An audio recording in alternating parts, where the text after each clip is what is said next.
আসসালামু আলাইকুম, আশা করি সকলে ভালো আছেন। আমরা আজকে বাইনারি প্লাস দশমিক ইকুয়াল অক্টালের নেব।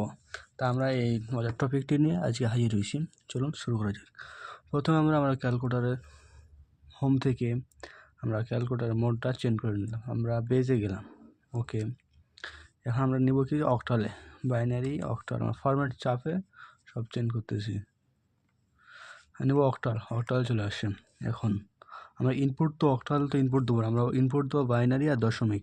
তাই আমরা ক্যাটালগে চলে গেলাম।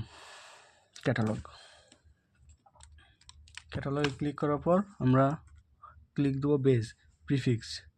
আমরা এখানে কী আছে, বাইনারি আছে, বাইনারিতে গেলাম। বাইনারিতে আছে 11011। কী করব, যোগ দিলাম। কার সাথে? দশমের সাথে। আবার আমরা সেই ক্যাটালগে যাব, বেজ প্রিফিক্সে যাব, প্রিফিক্সে যা ডেসিমাল যোগ করব, ডেসিমালে ক্লিক দিলাম 1053। এখন আমরা ইকুয়াল চাপবো, ইকুয়ালে অক্টাল চলে আসছে 2070 শেষ।